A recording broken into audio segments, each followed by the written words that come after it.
Hi guys and welcome back to Tarot Page Philippines. So with this video, gawin po natin ang weekly horoscope para po sa may mga Sun, Moon at Rising na Cancer for April 27 to May 3. So kung bago po kayo, subscribe, like, and share. Kung di mo alam yung Sun, Moon, Rising mo, sa dulo ng video may link tayo para mapanood mo yon. Readings are for guidance purposes. Use your free will wisely. And if you need private readings or spell works po, message me. And every Friday to Sunday sa Oh My Gulay in Session Road, we do face-to-face reading. If you want to support us, you can click the join or the thanks button sa baba.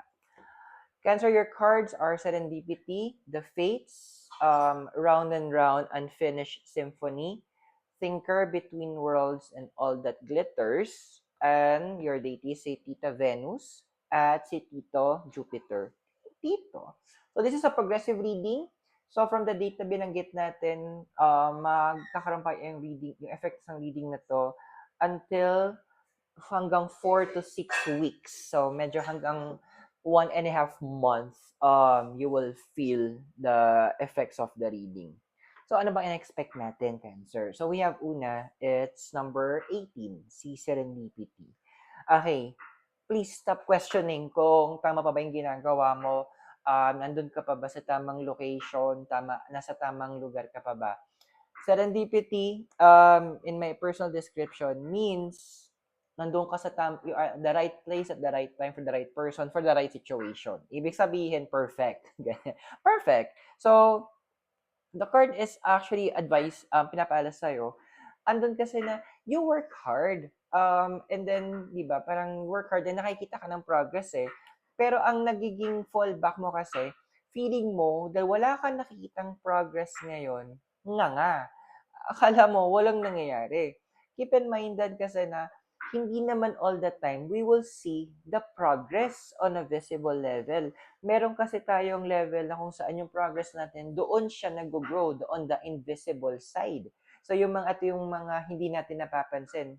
So, example, parang sa theater, hindi na, ang nakikita lang natin is the actor. Minsan kapag maulak niya, sabihin natin, slow yung scene, hindi natin alam kasi behind the curtains, behind doon sa props na yun, is madaming taong may ginagawa, may progression nangyayari. Ganon yung nangyayari sa'yo ngayon. So, andito, you are in the right time. You just need to continue what you're doing. Kasi, yung pag nainip ka, yung tipong na irita ka, nasabi mo na ayoko na nga, wala naman nangyayari. Dahil, yung mga sacrifices mo, mawawala din. So, it is imperative that we do not allow ourselves na madala ng emotions natin in the process. Kahit na water sign ka pa, ha? Okay, so next natin is 17, the fates. Okay, so ito na tayo sa mindsets na naman natin, Cancer. So take this as a warning. Kasi, sinabi ko to kanina sa isang reading din, ang creation, nagsisimula yan sa isip. Doon siya nabubuo. Pero ang nagbibigay ng idea is yung emotions natin. 'Di ba? Kapag masaya ka, you have good thoughts. Kapag masama loob mo, you have bad thoughts, 'di ba? Nagko-connect 'yan. Now, your mind controls what you say.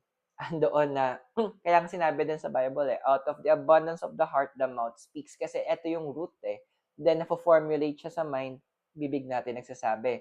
So, the fates are saying that you need to make sure na i-change mo yung mga mindsets mo. Andoon yung point na stop placing yourself in a situation na para hindi na maganda yung mga concepts na isip mo.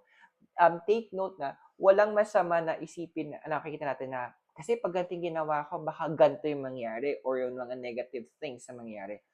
That's okay. Ang hindi, kasi maganda siya kasi pwede mo siyang gumawa ka ng paraan na in case mangyari yon, you have a backup plan. Or you can find a way na i-prevent mo mangyari. Hindi siya nagiging okay kapag doon ka na nakafocus. Kapag yun na yung pinagdidiskitahan mo, andoon na yung attention mo. Because the more you give your attention to it, the more you place your energy into it, yun yung mangyayari. Kaya di ba minsan kapag nagmamadali tayo, na inisip natin, baka malate ako. Ending late ka. It's because you are creating it So, it's time that you change your way of thinking. Now, next card mo is the round and round. Okay. Yan, dun tayo na, yun nga, feeling mo nga, walang babalik tayo sa card mo ulit. So, ano mong karma, parang wala nangyayari. Parang everything nagkakaroon ng stagnation. Huwag. Hindi, again, hindi yan stagnation. There's something being built. Parang sa building, di ba? Hindi naman dahil na um, wala tayong nakikita naka-erect na building is wala nangyayari. Kasi nagkakaroon ng building of foundation. Di ba? Kung walang foundation yun, eh Diyos ko, good luck kung maitatayo ng maayos yan. So, the card of round and round is saying that continue where you are right now. Huwag ka muna magbe-break out kasi parang bata na iniwan sa grocery. Pag sinabi ng nanay mo sa may cashier, diyan ka lang, diyan ka lang. O, di ba? Pag sinabi niya, umupo ka lang diyan, may kukunin ako, umupo ka lang, wala kang gagawin. Just stay there and wait for the next instructions. Now, we have the next card mo is the Unfinished Symphony. So, this card is also saying din na may mga bagay kasi nga, Unfinished Symphony, kasi may mga kailangan tapusin. Now, there are people kasi around you na medyo nag-feed nung negative thoughts mo. Medyo pag-isipan mo kung kailangan mo pa bang makidwell sa kanila. Kung andoon na parang hinaya ka kasi friend mo sila for quite some time, siguro tama and it's time that you place some boundaries. It's time that you place sa distance sa inyo kasi kung yung influence nila is already pulling you down, hindi na worth it yung friendship na yon, Cancer. It's good na medyo dumistant na tayo at we tend to end some of the connections or yung kumbaga i-lessen na natin yung depth ng uh, ng friendship niyo. Yun yung magiging best resort mo. So ano ba bang mga in-expect natin? So we have your number 44 thinker. Now, this card is actually saying that there are a lot of you guys na who are in the verge of making a decision. Parang feeling nyo, kailangan nyo mag-decide. In terms of career, so iba nag-iisip na, ay, alis ba ako ng bansa? Stay ba ako sa employer ko? Change career na ba ako? Resign na ba ako? Lipat na ba ako ng bahay? Mga ganong bagay. So there's a lot of major decisions na gusto nyong gawin. Now, the card is saying that although yes, pinagpaplanuhan mo siya, pero hindi pa ito yung dapat yung oras doon ka mag-focus. Hindi pa ito yung moment na kailangan mong doon ka magbigay ng attention mo. There are other things that you will need to focus on. And that is, balik tayo sa unang card mo, serendipity, and that is doing what you've been told to do. Kung itutuloy mo yung ginagawa mo sa ngayon. Yes, andoon na yun, some of you guys, sabi nga ni number 3 between worlds, may iba sa inyo, parang nangangailangan kayo ng break sa life, nangangailangan kayo ng moment ng mag-detox, mag-distress. Go! Kumbaga yan din yung point na may sabi nga ng friend ko, mapapagod ako pero hindi ako susuko. Gusto ko yung sinabi niya yun sa akin. Tapos nung sinabi niya sa akin yun with conviction talaga. Sabi ko, bakit? Sabi ko, malayo pa eh. Sabi, malayo pa yung target mo. Sabi niya, malayo pa nga yung target ko, pero malayo na rin naman yung narating ko. Sabi ko, Sabi ko, hindi ko na-realize yun. Na, eto yung sinasabi ng card din, as you did, one of way that you distress is also looking back, gaano ba kalayo na yung narating mo? Doing what you're doing right now. Ano ba yung mga sacrifices mo? Ano ba yung mga achievements mo? Ano yung mga success? Ano yung mga sacrifices mo? Doon ka humugot ng inspiration mo to press forward. Kasi as of now, sabi nga sa'yo ni number 16, all the letters, hindi mo man nakikita yung results sa ngayon, pero because you are focused doon sa target mo, hindi malayo na yun yung i-manifest ng universe para sa'yo. Hindi malayo na yun yung maa-achieve mo. Diba? Parang, ano bang minamagandang example na andun yung mga iba na parang, siguro yung sa person ko na, ay, nakapagod naman na, mag-read ka ng cards, ganyan. Pero andun kasi na, wait, ang dami ko na sinacrifice to be where kung nasaan ako ngayon. Bakit ako ngayon titigil?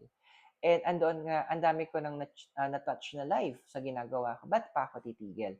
So, yun yung naging source of inspiration ko na I hope mahanap mo din yung sa sarili mo. Ano yung source of inspiration mo? Because you are perfect. So, Cancer, yung latest mo, si Tita Venus. So, number 4, beauty, value, and a wish to love. And also, si Tito Jupiter mo. Number 6, liberation, opportunity, and a wish to expand. Siguro andun lang kasi na you're really stressed out. So, it's time naman na bigyan mo ng chance yung sarili mo to maybe have a breather. Alam mo yung wala namang masama sigurong maybe minsan, let's say in a month, once a month, lumabas ka, kumain ka. Kung prefer mong uminom, go. Pero drink moderately, or andoon na you want to, yung may kilala ko nagvo-volunteer siya sa animal shelter. Yun ang parang pangtanggal niya ng stress. Doon siya nag-aalaga, tumutulong siya sa mag-alaga ng mga pusa at aso. Find a way to let your emotions be released. Because once na-release yun, nakahinga ka, sabi nga ni Tito Jupiter, that will have that expansion. Kasi magkakaroon ka ng space to receive more. Na-distress ka, natanggal yung negative energy. Ibig sabihin, merong lugar para magkaroon ka ng to receive the positive energy from the universe. So I hope nakatulong yung readings. Those are for guidance purposes, so use your free will wisely. At kung bago kayo, subscribe, like, and share. Kung kailangan niyo po ng private readings or spell works, message nyo lang po ako. And every Friday till Sunday, sa Oh My Gulay sa Session Road, we do face-to-face reading. And to support us, you can click the join button or the thanks button sa baba. So maraming salamat, Cancer. God bless, Namaste, Hare Krishna, blessed be, and hope to see you soon. From Baguio City, you have a great day. Bye for now.